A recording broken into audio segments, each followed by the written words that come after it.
Pero na-surprise ka talaga. Oo, actually, baka kalain nila na hindi talaga ako na-surprise kasi nakaayos ako.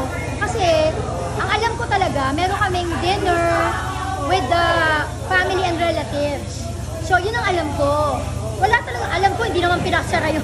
Alam ko naman, hindi exclusive yung diner today. Alam ko, open siya for customers. Parang dito lang kami sa side na to, magdi-dinner. Alam ko, magluluto lang si Christopher ng favorite kong oxtail kare-kare, yung ganon. Tapos, alam ko rin na parang may lechon lang. Pero, kaya nagluto kanina, nandito talaga kayo, kaya pala walang pagbate. Pero ba't wala kang party? Usually may party ka naman talaga. Eh, siguro dahil wala akong time Alam mo naman, ako rin nag-o-organize.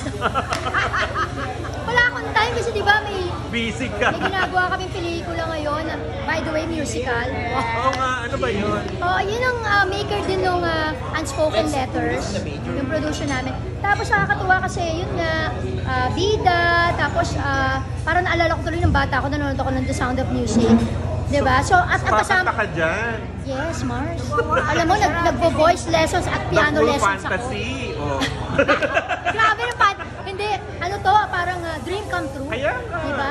At saka ang kasama ko dito, hindi ba tatawaran, Mr. Robert Senya. And Miss Isay. Isay Alvarez, diba? Tapos yun. Ikaw. Joke lang. Hindi ko talaga alam. Alam mo, sabi ko talaga, direct joke ba to? Hindi, parang Kumakanta ka naman. Yan ang isa sa reaksyon ko kasi kumakanta ako pero alam naman natin, gusto ko kumakanta sa video, okay, di ba? Or minsan gagawa ko ng birthday concert ko.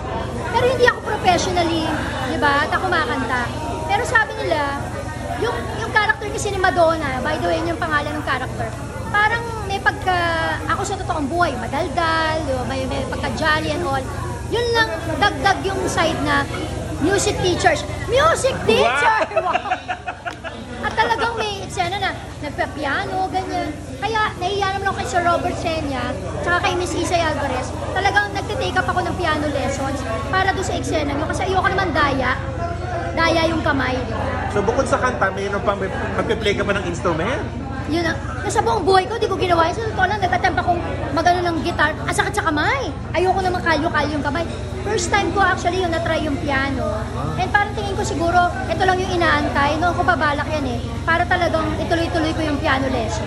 Gusto mo talaga before? Gusto ko talaga, kahit isa, meron ako alam na i-play. Kasi bilang si Christoph, di ba? In music industry din. So parang tingin ko, okay din siyang pang stress reliever. Wow.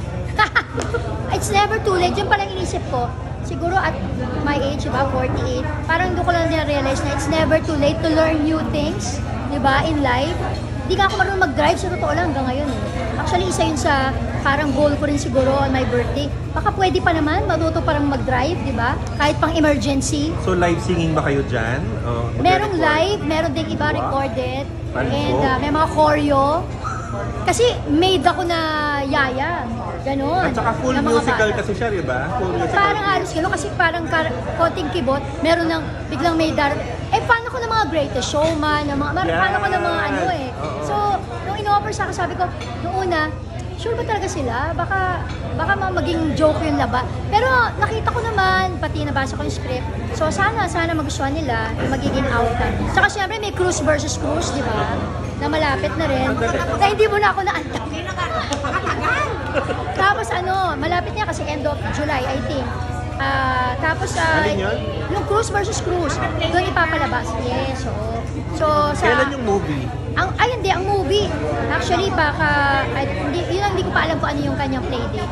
Pero yung Cruise versus Cruise, syempre nandyan. Saka yung ngayon kasi, part din ako ng MACA, yung sa GMA, na youth-oriented show. Para siyang TGIS noon. Kawawa si Si Marco.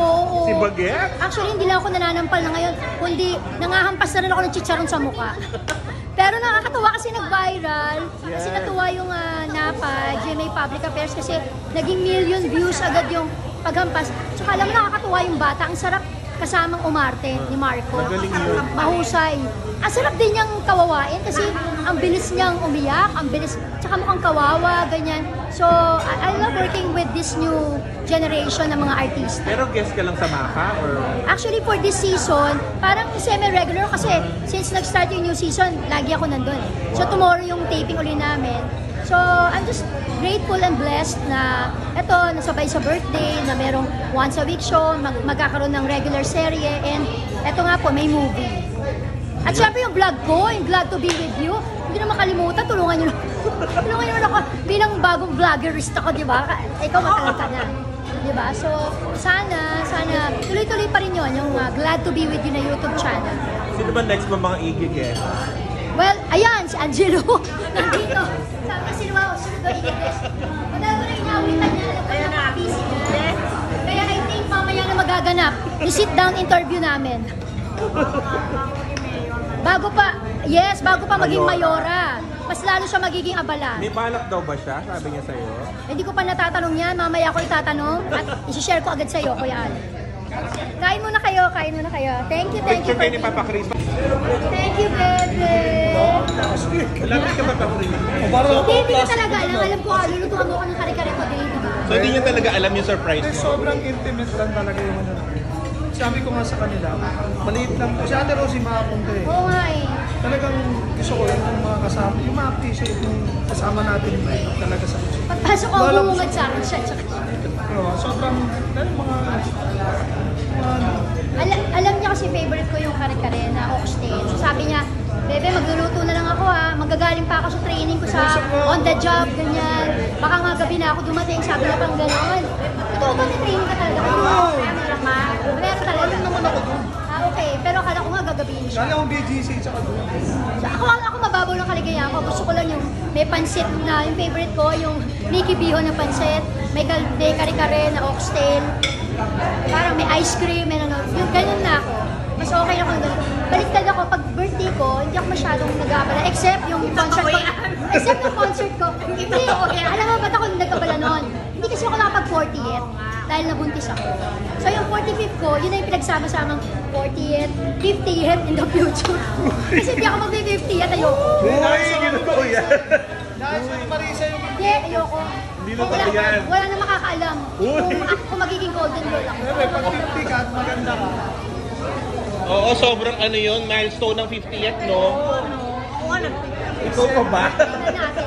Okay. Thank you, bebe. Thank you. Thank you sa'yo.